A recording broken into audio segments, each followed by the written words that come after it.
Deus abençoe, boa noite. Shalom. Igreja do Avivamento. Igreja imparável. Igreja indesistível. Igreja de multidões. Quem crê que Campo Grande vai ser salvo? Amém. Eu também creio. E realmente, que pena que está terminando. Na verdade não, está começando. Quem quer que está começando um grande tempo de favor, de muita graça. Que privilégio imenso estar aqui. Realmente, é uma honra. Muito obrigado pelo convite. Apóstolos, Elias, Elisângela. Que privilégio poder conhecê-los de perto, ver sua família tão preciosa, Isabelle, Elias também. Os amo. Estão aqui, você sabe que tem amigo, viu? Tem tio. Assim, eu lembro de um amigo meu que ele dizia assim, uma vez ele foi pregar numa igreja. Você sabe que todo pastor, quando chega, ele sempre diz, é uma alegria estar aqui, é uma honra. E aí ele estava lá dizendo, é uma honra estar aqui com vocês. Aí o pastor que sentava aqui, tinha umas cadeiras do pessoal no púlpito, aí o pastor dizia assim, honra é se você voltar. Aí eu disse, rapaz, aí eu fiquei feliz, porque o apóstolo já falou, quando você voltar, ele falou para mim agora à noite, vou te levar em tal lugar. Aí eu disse, rapaz, então foi direitinho, né? Porque eu estava preocupado, pensando que só iam convidar a Niara, e eu não ia vir mais. Mas eu amo quando... Tem bonito agora, né? Então, se Deus fez bonito, então a gente vai pro bonito na próxima, né? Mas é tão bom viajar com Niara, é tão bom viajar com você, meu amor. Obrigado por você ser sensível ao Espírito Santo. Mudou a palavra, hoje de manhã ela acordou, foi orar e Deus disse, a palavra é outra. E o Senhor assim conduziu e você completa minha vida, meu amor. Te amo, obrigado por você estar aqui. É um prazer muito grande. E daqui a gente vai voar. Vamos tirar alguns dias de férias, porque essa semana que vem vamos completar 30 anos de casado. Oh, glória a Deus. Amém. Eu soube que aqui tem um mel silvestre muito bom aqui do campo.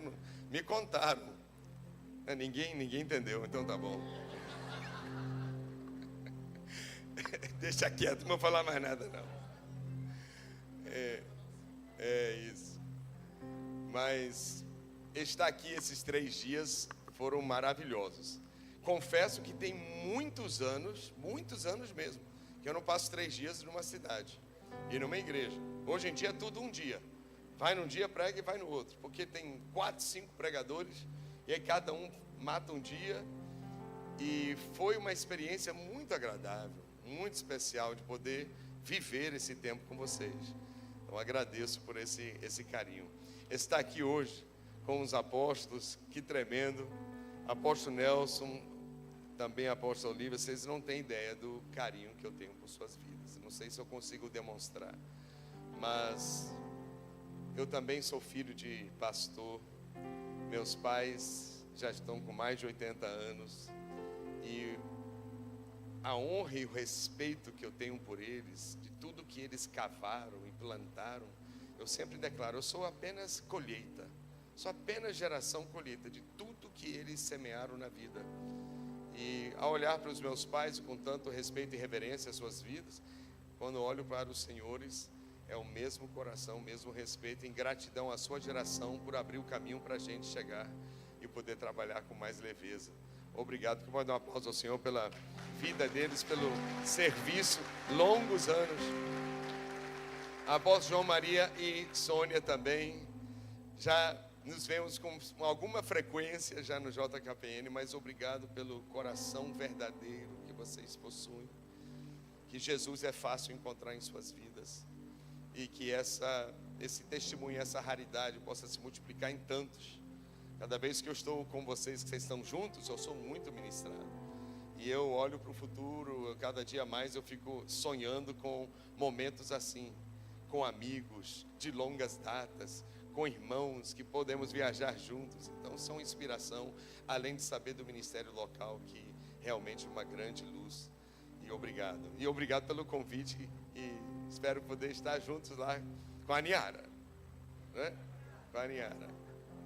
Oséias, que privilégio conhecer, pastor, Dalvana, sua esposa, tão feliz em saber do bebezinho que está chegando, que o Senhor possa surpreendê-los cada dia, são muito usados por Deus, mas que o Senhor possa realmente fazer muito mais do que o irmão está sonhando.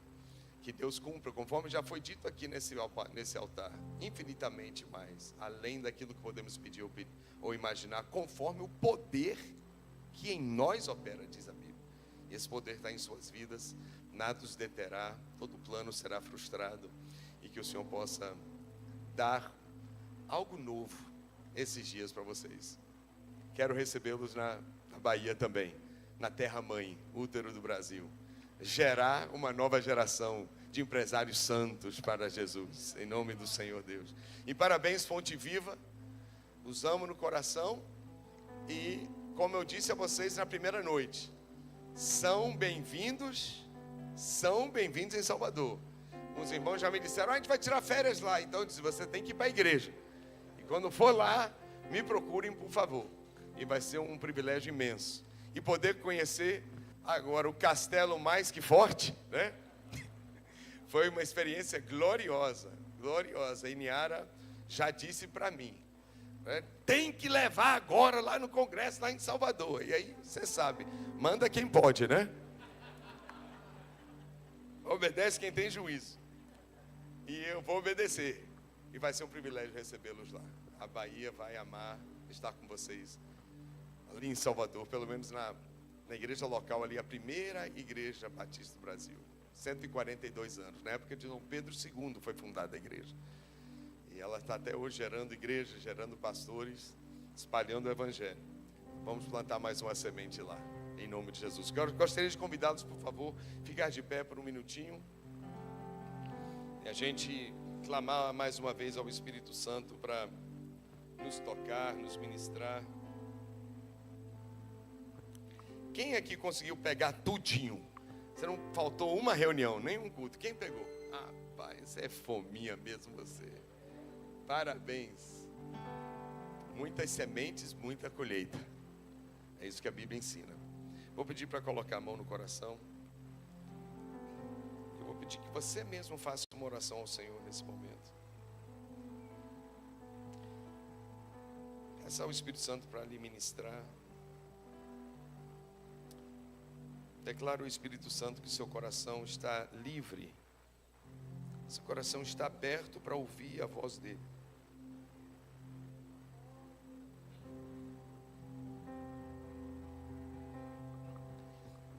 Convide o Espírito Santo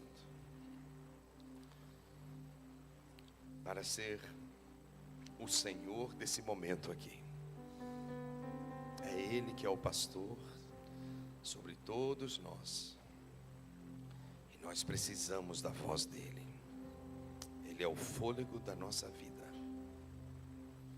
Ele é o fôlego de vida. Respira sobre nós. Sopra sobre nós. Precioso Altíssimo, sopra sobre nós com tua presença, com tua brisa suave. Sopra, Senhor Deus, com tua voz irreconhecível, com a voz profunda do coração, que é inquestionável. Ministra-nos, ó Deus, e transforma-nos, e leva-nos ao lugar perfeito do centro da tua vontade. E usa-nos para a tua glória.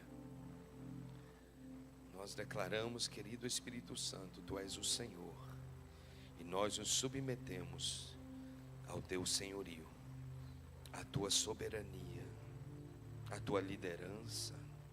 Nos submetemos, querido Espírito Santo, à tua inteligência, à tua vontade, aos planos que o Senhor estabeleceu para esse momento do nosso culto a Jesus. Toma cada irmão. Toma, Senhor Deus, a fonte viva. renove as águas. Não apenas mova, renove. Renove, Senhor Deus. Toma Campo Grande em tuas mãos. Derrama graça, graça, Senhor Deus, sobre graça nessa terra. Te agradecemos pelos novos tempos que viveremos para Ti. Em nome de Jesus nós te agradecemos. Vou pedir um aplauso ao Espírito Santo, que Ele merece o melhor. Amém. Deus os abençoe. Obrigado, queridos. Deus, podem sentar. Eu não sei se você recorda quando as Olimpíadas aconteceram no Rio de Janeiro, em 2016. Nós tivemos uma experiência maravilhosa de termos a primeira medalha de ouro em salto em vara. Alguém lembra disso? O atleta chama-se Thiago Braz. E foi um momento assim glorioso. Porque além de não ser uma modalidade que nós tínhamos costume ou cultura de termos vencedores, ganhar uma medalha de ouro numa Olimpíada e na nossa terra foi com certeza o maior feito da vida dele. Mas o que me chamou a atenção, talvez você viu aquele dia, foi que ele estava competindo contra um high level, contra um atleta francês que já era recordista, já era medalhista. E esse francês era o favorito. Thiago era uma promessa, mas não se imaginava que ele iria para um final e quanto mais ganhar a medalha. Alguém lembra do que eu estou falando, não? Alguém recorda? Sei que já tem algum tempo e depois disso, né? Se você não lembra, foi a vacina, né? Tá. Mas o que eu me lembro naquela cena é que primeiro foi o francês. E ele conseguiu chegar a 5,98 m, o sarrafo ali de altura. E aí veio a vez de Thiago. Ele tinha 3 tentativas para poder bater. Se ele batesse, então ia para o próximo round. E aí ele tem que botar 5,98, é o mínimo. E ele faz a primeira, não vai, bate no negócio lá e cai na vara. Depois ele faz o segundo salto, não dá. Agora é o último salto. Pronto. E ele estava debaixo de uma pressão, imagina a pressão. Sei lá quantos centenas de milhões de pessoas no mundo inteiro assistindo. Só no Brasil foi 140 espectadores. 140 milhões. O mundo inteiro assistindo. Dentro de casa, o estádio lotado. A pressão do recordista do lado dele. E a última tentativa. Era tudo ou nada. E ainda, imagino, ecoava na voz dele o desdém do adversário, que numa entrevista anterior perguntaram para ele: e aí, como você se sente na final contra um local, contra o brasileiro? Ele disse: não estou preocupado não, porque o Thiago é muito inconstante. Essa foi a palavra. E aí, uma palavra dessa pode desestruturar alguém, principalmente no momento desse. A pessoa pode quebrar. Mas o que foi impressionante é que quando ele errou as 2 primeiras e chegou na última, ele olhou para o técnico e disse: vou subir, vou mandar subir. E jogou o sarrafo para 6,03 m, uma coisa que não se explica. Ele já tinha errado 2 em 5,98. Ali ele se agigantou, se eu posso usar essa expressão. Ele chamou a responsabilidade para si.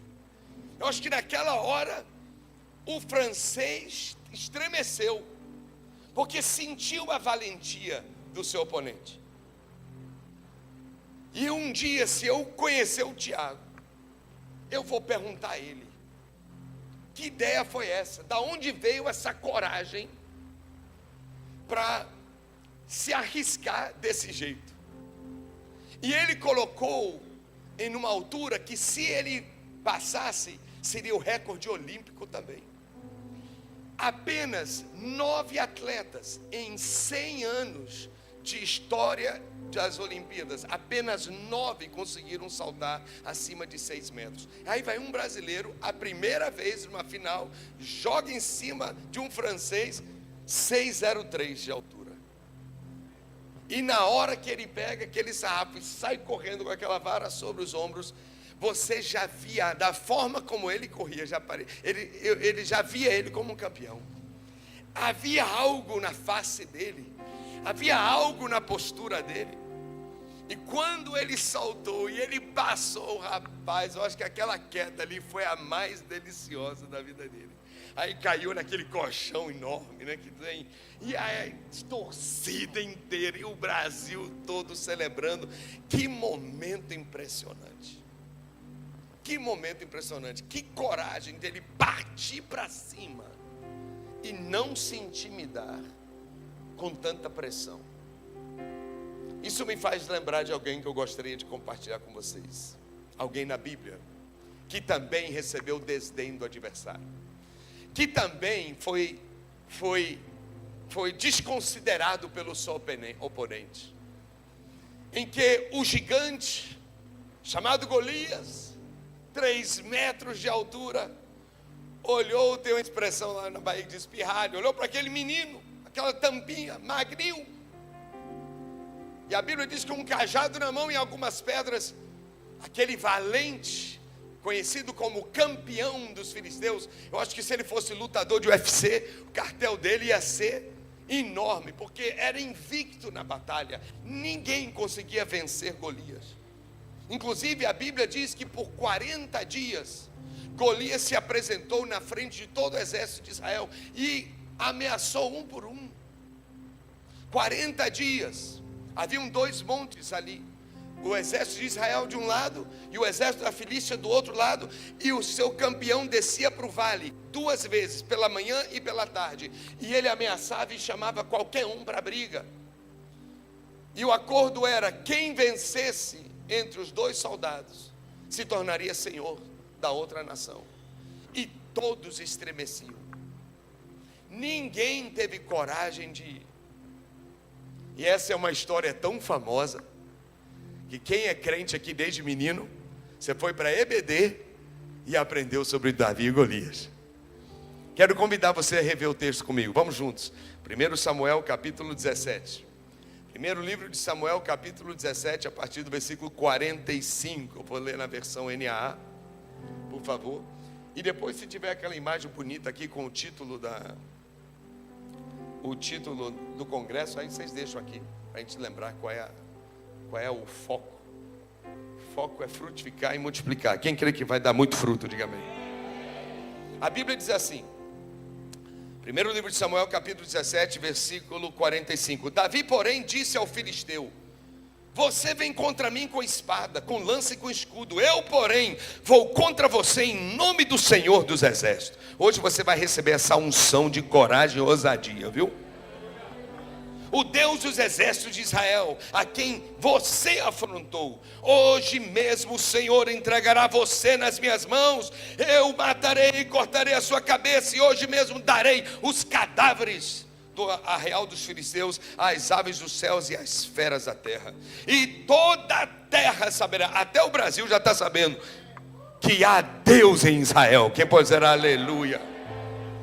E toda essa multidão que está aqui saberá que o Senhor salva. Quem pode dizer o Senhor salva? O Senhor salva, não com espada nem com lança, porque do Senhor é a guerra. Essa palavra é para alguém aqui. Do Senhor é a sua guerra que você está enfrentando. Você não está nela sozinha. Tem alguém olhando tudo e está para acontecer algo milagroso na sua vida. Do Senhor é a guerra, e Ele entregará todos vocês em nossas mãos. Ele falou para o exército filisteu. E aconteceu que quando o filisteu se levantou e começou a se aproximar de Davi, este se apressou, interessante, este se apressou e, deixando as suas fileiras, correu de encontro ao filisteu. Ele não saiu, ele não fugiu, quando viu aquele gigante 3 metros de altura correndo na frente dele. Eu acho que naquela hora ele podia dizer: o que eu estou fazendo? Alguém já passou por isso? O que eu estou fazendo? Meu Deus, o que eu fiz? E ele ter vazado pela esquerda ou pela direita. Mas a Bíblia diz que não, ele foi correndo em direção também a Golias.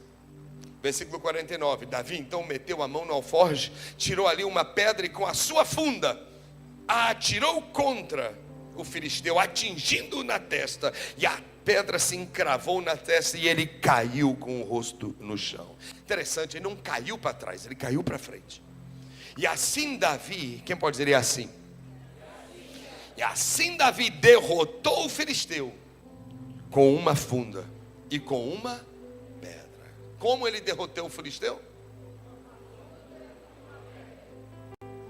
E ele o derrubou e depois o matou. Não havia nenhuma espada na mão de Davi. Por isso, Davi correu, lançando-se sobre o filisteu, pegou a espada dele, tirou-lhe da bainha e o matou, cortando com ela a cabeça dele. E quando os filisteus viram que o seu herói estava morto, o que fizeram? Vazaram. Essa é a versão da Bahia, tá? Fugiram. Agora, vai um pouquinho mais para frente, porque há uma concentração aqui nessa ideia que vai acontecer no capítulo 18, versículo 6. A Bíblia diz que quando essa vitória aconteceu, nasceu pela inspiração de Deus uma nova canção, uma nova poesia e um novo decreto profético. E a Bíblia diz assim, primeiro livro de Samuel, capítulo 18, agora versículos 6 e 7, esses dois versículos. E aconteceu que quando eles estavam voltando para casa, depois de Davi ter matado os filisteus, as mulheres de todas as cidades de Israel saíram ao encontro do rei Saul, cantando e dançando com tamborins, com alegria e com instrumentos musicais. As mulheres se alegravam e cantando alternadamente diziam: Saul matou os seus milhares, porém Davi os seus 10 milhares. Quem pode dizer essa última frase comigo? Vamos juntos. Saul matou os seus milhares, porém Davi os seus 10 milhares. Uma palavra foi liberada através da boca dessas mulheres que estavam se tornando profetisas nesse momento. Elas, na sensibilidade do Espírito, reconheceram que Israel estava subindo a um novo patamar, que Israel estava entrando em um outro nível. Não era mais uma unção de milhares, não era mais uma unção de vencer ou derrotar apenas 1000 e de 1000 em 1000. Agora Deus abriu um portal, Deus abriu uma brecha, Deus concedeu uma subida que levou Israel agora a vencer de 10 em 10 mil milhares, diz a Bíblia, diz a palavra. E Davi era esse homem que carregava essa unção.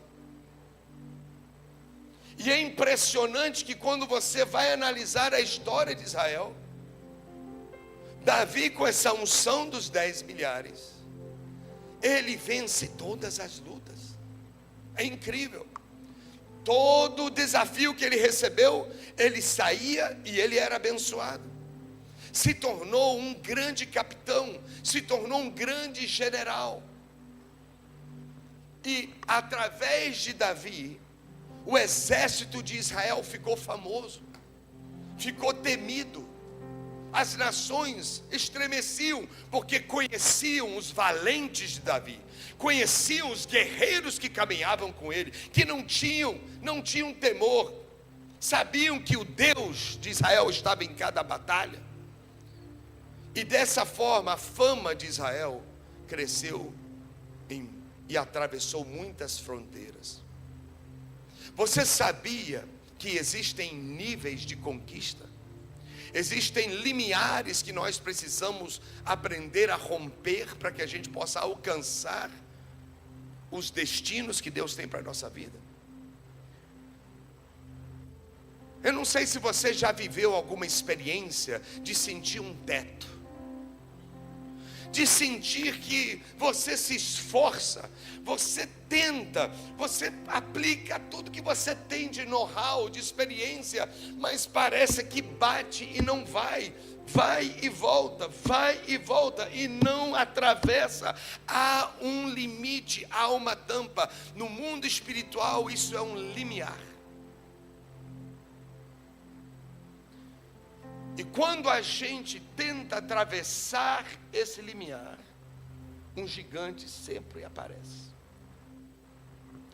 para impedir a conquista, para impedir o avanço, para impedir o destino.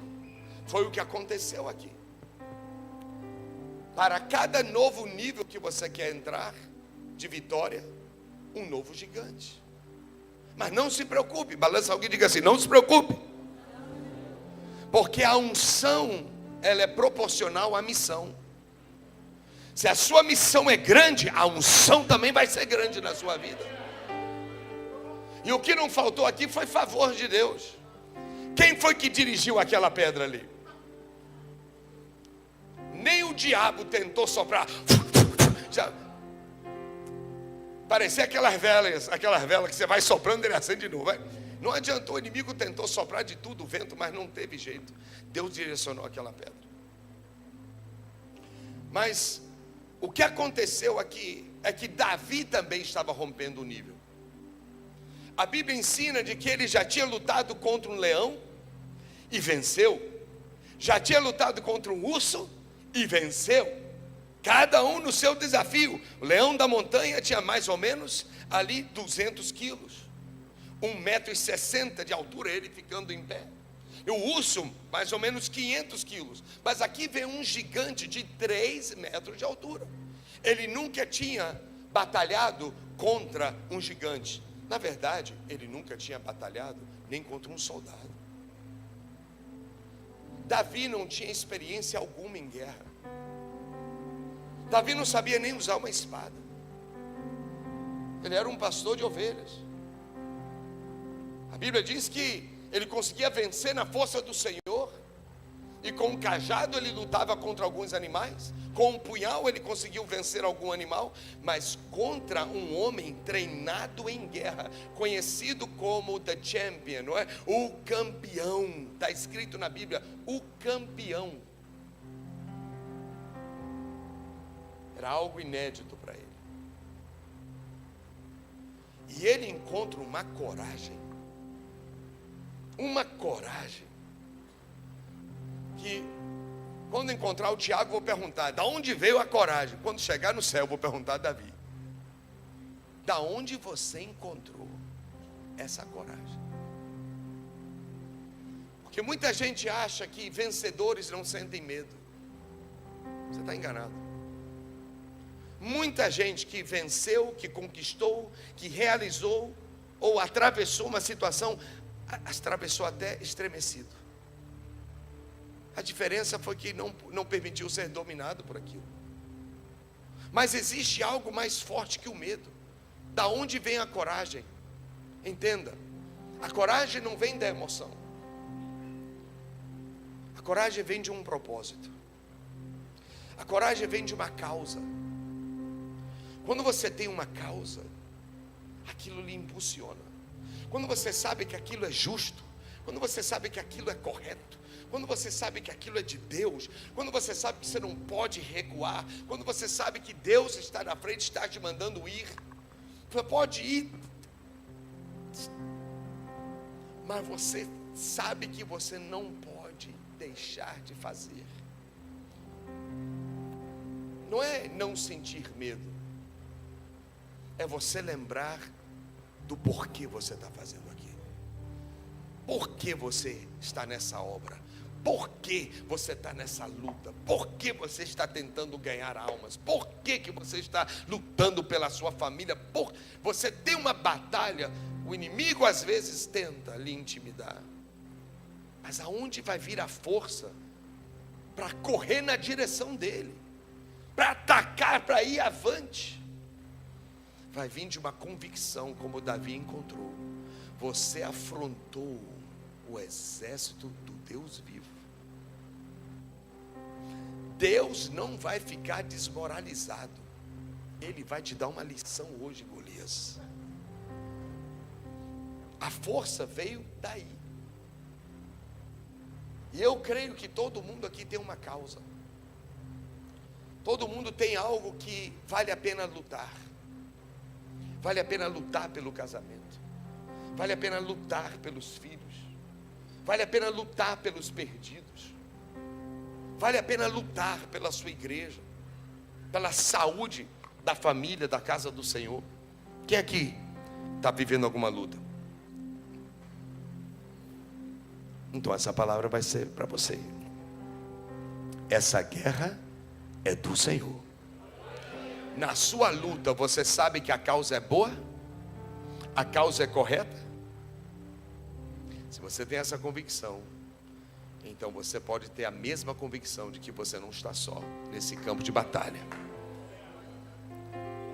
Olha para alguém, por favor, diga assim: Deus vai aparecer na hora certa.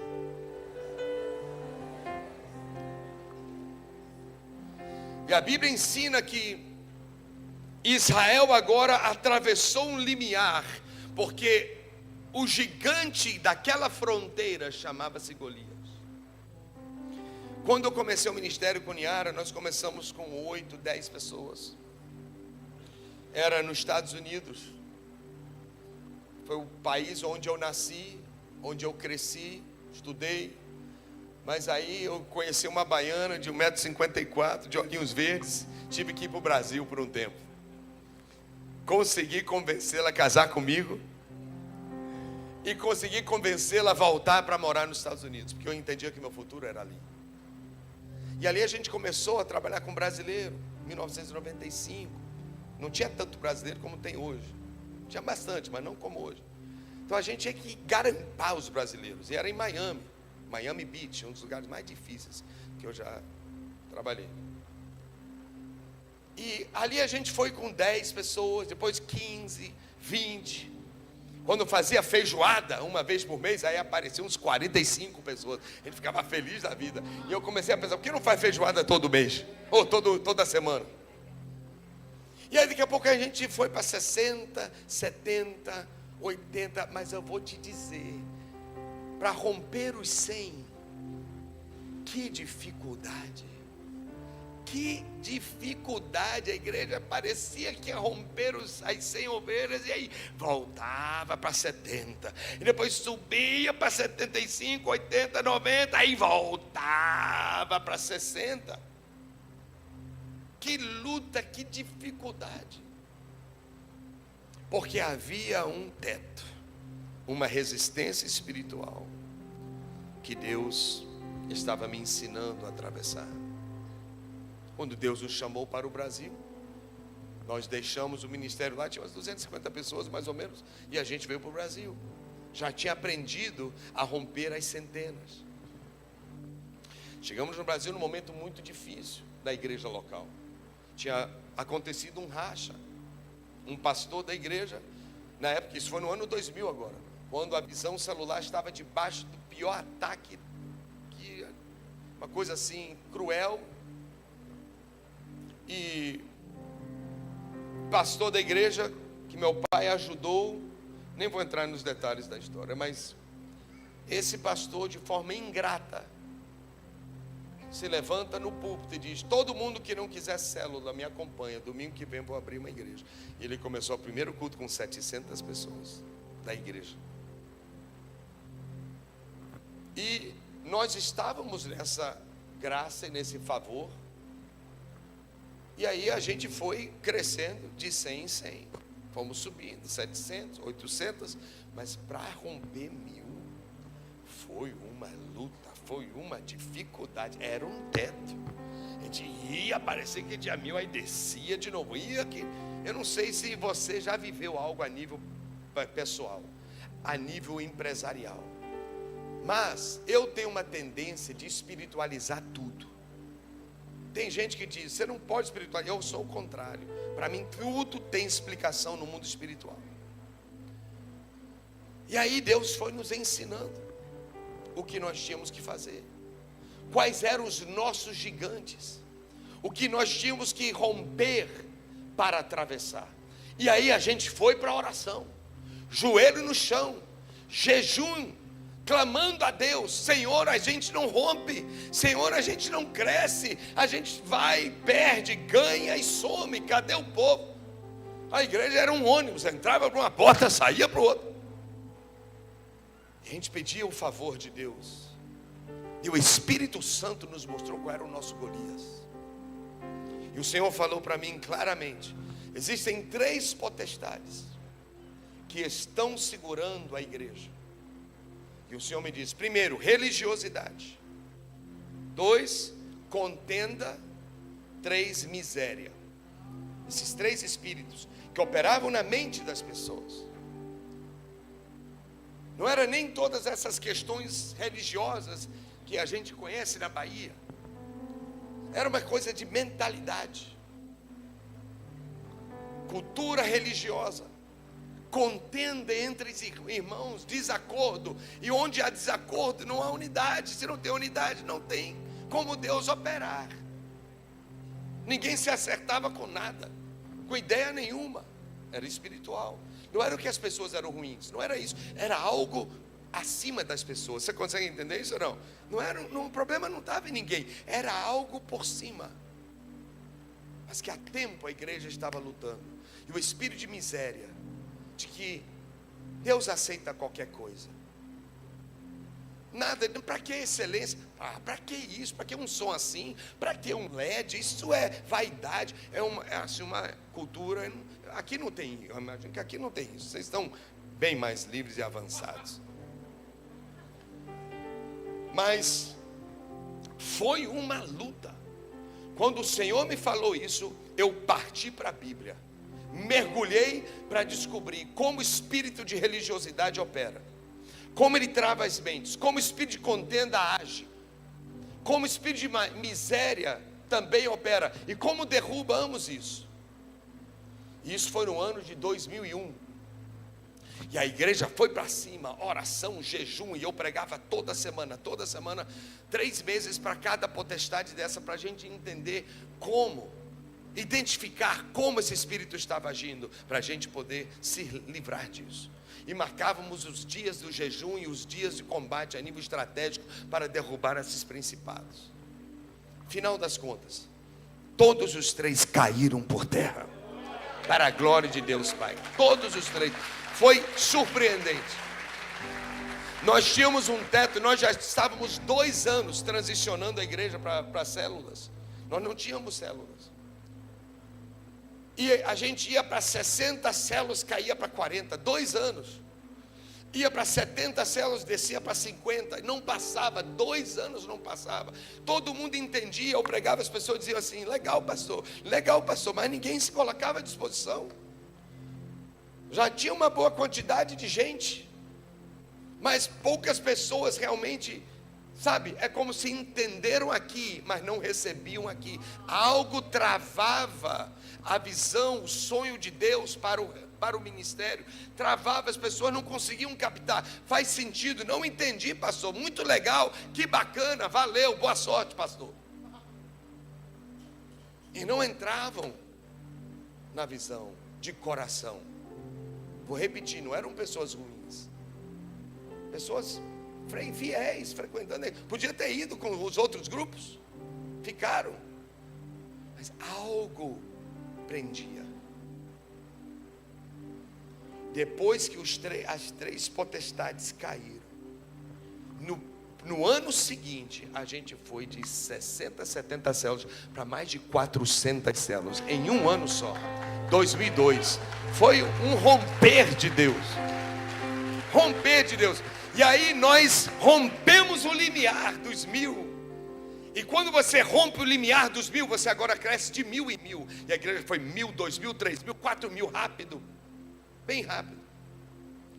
No ano seguinte, 2003, realizamos o primeiro batismo com 1000 pessoas em um só dia, na praia mais famosa de Salvador, chamada Porto da Barra. Foi um desatar na mente das pessoas em acreditar: Deus faz coisas extraordinárias. Deus pode usar pessoas comuns. Podemos ser usados por Deus. E desde então, desde a transição de 2003 para cá, nós já batizamos mais de 21.000 pessoas, novos na fé, saindo das ruas, saindo dos bares, saindo de tudo que é canto que você pode imaginar, amigos, familiares, Porque um teto rompeu. É preciso a gente lembrar de algo. Muitas guerras que a gente enfrenta, é Deus que nos posiciona ali. Golias não foi plano do diabo. Golias foi plano de Deus. E você pode estar enfrentando um gigante, você acha que é Satanás. É Deus que está te dando oportunidade para você romper e entrar no novo nível. Inclusive, a palavra campeão na Bíblia, em hebraico, isso é muito curioso. Quando a Bíblia diz que Golias era o campeão, vem da palavra Baim. Campeão é Banaim, mas vem da raiz Banim, que significa um intervalo entre dois momentos. Olha só que palavra profética. A palavra campeão significa um intervalo, e está no plural, entre duas coisas. Claro que o campeão estava ali entre dois montes. Mas qual era o intervalo que realmente estava acontecendo ali? O antes e o depois de Golias na vida de Davi. Porque tudo que a gente sabe sobre Golias, tudo que a gente sabe sobre Davi, o campeão, o guerreiro, o valente, o general do exército, aquele que se tornou o rei de Israel, um grande salmista, tudo isso que nós conhecemos da história de Davi, que é maravilhoso e inspirador, foi tudo depois do gigante. Se ele tivesse fugido daquela afronta, nós não teríamos as histórias de Davi hoje para a gente poder contar. E eu fico aqui imaginando o que é que te espera atrás do seu gigante. O que te aguarda atrás do seu Golias, atrás da sua batalha. O que está te esperando? O que estava esperando Davi era o reinado, era o trono de Israel. Tem algo que lhe aguarda. Golias era plano de Deus. Não considere toda luta como uma artimanha maligna. Muitas vezes é Deus te posicionando no lugar certo para Ele te levar para o destino que Ele sempre imaginou para você. E eu creio que nós chegamos a um tempo de romper um limiar, de um teto ser rompido e ser quebrado. Há algo precioso para acontecer aqui. Eu acredito que esse congresso é um intervalo entre dois momentos da história de vocês. Eu acredito. É o que testifica no meu coração. E vocês entrarem no novo limiar de conquista, aonde um gigante cairá, potestades cairão, e vocês crescerão de milhares em milhares. É uma unção não de ganhar de 100 em 100, de 1000 em 1000.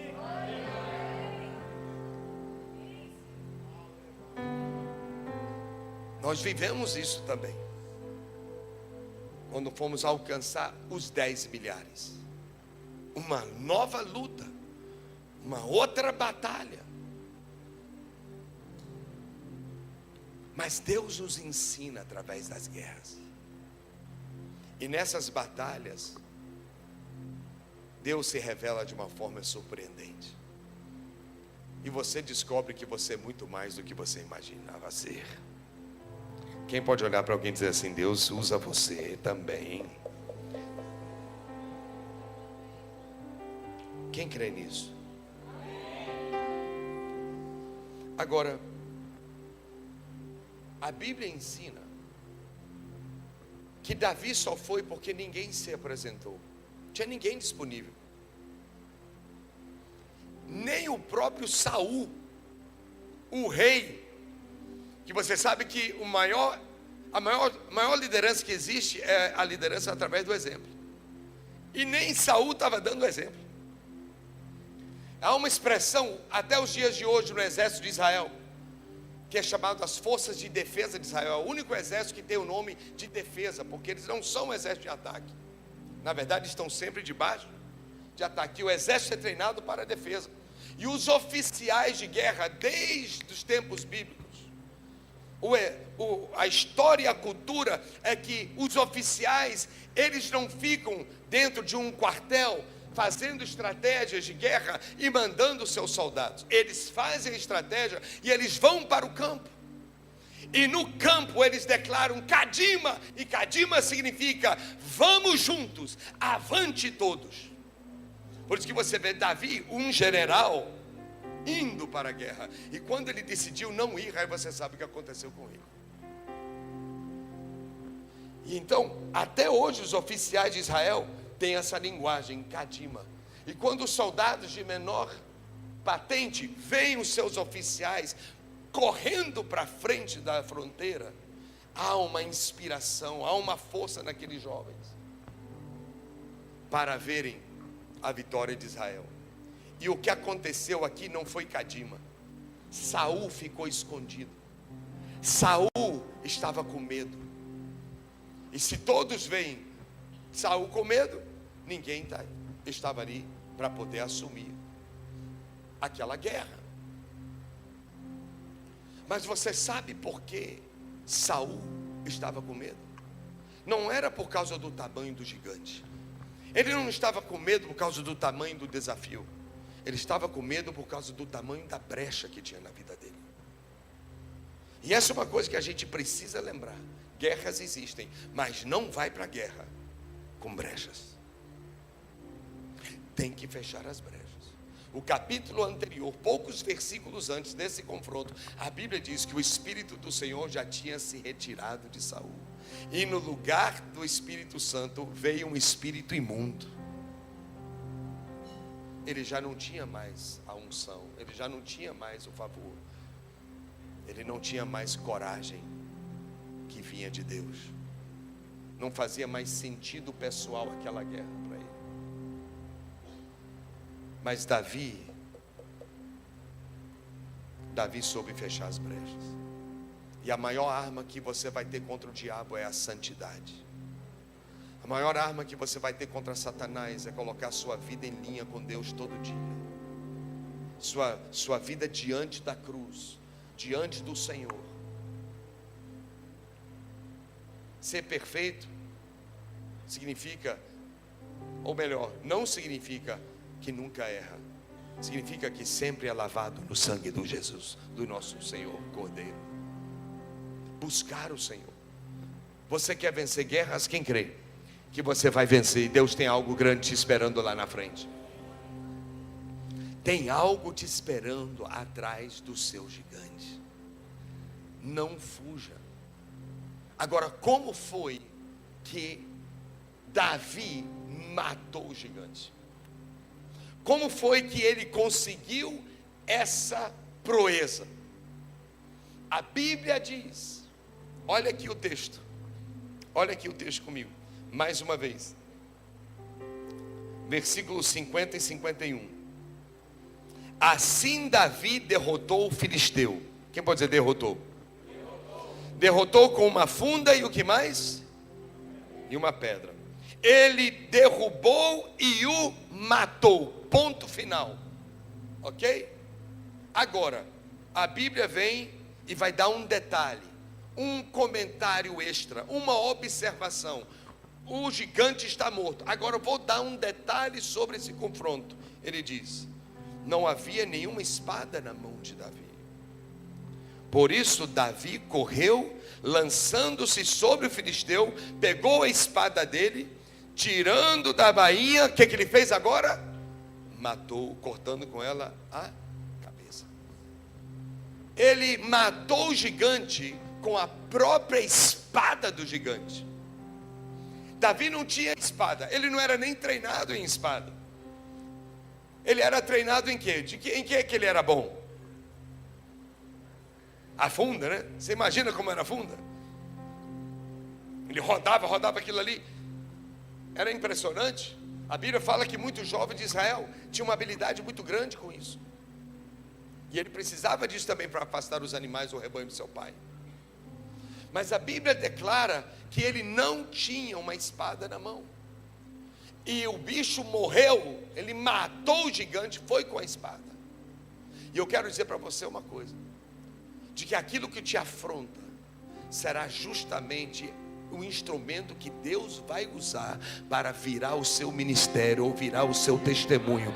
O diabo tenta jogar tanta coisa na sua vida, mas vai chegar o dia, eu oro para que seja essa noite, que você vai vencer algo tão sobrenatural, que aquilo nunca mais vai te afetar, nunca mais vai te derrubar, e aquilo que te afrontava virá ser o testemunho da sua vida, de como você superou essa situação. Agora, a Bíblia diz que com a funda e a pedra, ele derrubou o gigante. Derrubar e matar são duas coisas diferentes. Por que é que ele correu para Golias? Porque ele queria se certificar que o gigante estava morto. Quando viu que ainda não estava, ele terminou ali com a própria espada de Golias. E isso é uma lição muito importante. Eu vou perguntar algo que eu perguntei ontem aqui. Quem aqui crê que você nasceu para algo maior na sua vida? Levante algo com sua mão. E você crê que Deus ainda tem algo grande para realizar através da sua vida? Amém ou não? Então entenda. Talvez você está enfrentando muita resistência. Talvez você está encontrando muita batalha e muita luta. Espiritualize as coisas. Tudo no mundo espiritual se explica. Porque vai ter momentos, ou vão ter momentos, que você vai usar todo o dinheiro que tem, todo o contato que você tem, todo o network que você tem, você vai usar todo o know-how e conhecimento e experiência, e assim, mesmo assim, está travado, não vai. Aí, claro, obviamente, está no mundo espiritual. E essas potestades precisam cair. Mas é preciso entender que existem alguns níveis de guerra que nós temos que aprender a trocar as nossas armas. Que pedras não são suficientes. A funda pode te levar até um certo momento, mas chega um certo momento que para matar o gigante que impede o seu rompimento, você tem que trocar as armas por uma espada. Por que eu estou lhe dizendo isso? Espada é instrumento de criança? Não. Mas a funda é. Badog, estilingue, tudo isso é instrumento de criança, de adolescente. Mas a espada não. E Deus hoje está dizendo para você que está aqui hoje à noite, para a fonte viva, troque a funda pela espada, porque você vai romper um novo limiar, e Deus vai levar você a lugares que você jamais imaginou, porque hoje Deus te capacita para isso. Um gigante vai cair aqui nessa noite em nome de Jesus. Quem concorda, diga amém. É deixar algumas coisas para trás. É entrar de forma intencional, talvez até empurrada por alguém. Mas é preciso amadurecer. É preciso crescer. Vamos frutificar, vamos multiplicar. Nós temos que aprender a trocar as armas. Vocês estão enfrentando níveis de batalha que badog e funda já não servem mais. Foram ótimas, valeram, te ensinaram. Você lutou contra leão, você lutou contra urso, mas Golias é outro nível. Golias tenta segurar milhares, Golias tenta segurar os 10 milhares. E você não pode apenas batalhar contra um gigante com uma pedra. Você pode derrubá-lo e achar que está legal. Eu venci essa imoralidade na minha vida. Eu não cortei a cabeça. Não, eu só derrubei. Mas 3 meses depois, volta e bate na porta de novo. Eu venci essa situação. Eu perdoei, esqueci. Próxima oportunidade aparece a dor de novo. O que eu estou fazendo? Eu estou tentando derrubar grandes gigantes apenas com pedras, apedradas. E Deus diz: não, esse instrumento pode derrubar, te facilita chegar perto, mas você tem que tomar da mão do inimigo o instrumento que ele está te ameaçando, e assumir uma postura não mais de criança. Quem pode repetir comigo? Está na hora de amadurecer. No mundo espiritual, isso pode acontecer rapidamente. A igreja só tem 14 anos, é uma menina. Vocês vão ver, hoje vai romper algo aqui. Não diga mais eu sou um menino. Quem recebe? A Bíblia diz, Paulo diz, 1 Coríntios 3:11, você lembra desse texto? Quando eu era menino, eu falava como um menino. Eu sentia como um menino. Eu pensava como um menino.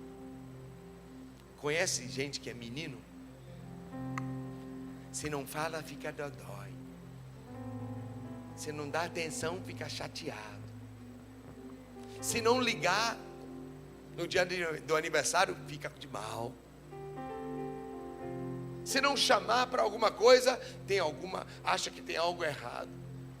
Tem tanta gente que decidiu não crescer. E Deus está dizendo, eu quero que você multiplique, mas tem que crescer primeiro. Balança alguém, diga assim, deixa de ser menino. Quem recebe essa palavra com todo amor, com todo carinho, deixa de ser menino. Está na hora de amadurecer, está na hora de crescer, está na hora de deixar algumas bobagens de lado. Está na hora de você ver uma situação complicada e você parar de colocar a culpa sobre as pessoas, que a luta não é contra sangue ou carne, diz a Bíblia. É espiritual, gente, é o que está por cima. Então pare de brigar com pessoas. Não é isso que a Bíblia ensina? A nossa luta não é contra, mas é contra principados. Ou seja, gente, então deixa a guerra lá em cima. Para que trazer a guerra para dentro de casa? Para que trazer a guerra para dentro da célula? Deixa a guerra lá nas regiões celestes e aprenda na oração a subir. E aprenda no mundo espiritual a derrubar. E você vai ver que quando você limpa os céus, você chega no seu destino muito mais rápido. E eu creio que Deus vai ensinar muitas coisas para você. Muitas coisas novas. O Espírito Santo é o mestre, Ele é o Senhor, Ele é o pastor da igreja. Ele vai te dar muitas habilidades novas na batalha espiritual. Fonte Viva, vocês vão receber novas armas, vocês vão receber novas estratégias, vocês serão treinados pelo Espírito Santo a como batalhar em níveis estratégicos para derrubar principados e potestades, para que vocês possam entrar em novos limiares e alcançar os 10 milhares, e vocês vão viver o sobrenatural de Deus. Eu creio nisso de todo o meu coração. Eu acredito nisso. E hoje é um grande dia para a realização disso. Quem pode dizer aleluia, amém? Então já vou concluir. O inimigo vai cair. E ele ainda vai cair para frente. Mas a força de uma pedra é para jogar a pessoa para trás, né? Mas o bicho caiu para frente, prostrado, reconhecendo a autoridade divina de Deus. Davi trocou as armas. E se você for analisar o texto, você vai ver que todas as batalhas que Davi enfrentou, nunca mais ele usou uma funda. Nunca mais. Ele deixou as coisas de menino para trás. E ele virou um guerreiro do Senhor. Um valente de Deus. Você é esse valente que Deus está equipando para você vencer e alcançar aqueles sonhos que estão lá dentro do seu coração. Quem crê que Deus tem algo a mais, diga amém. Então gostaria de convidar você para orar comigo nesse momento. Vamos ficar em pé.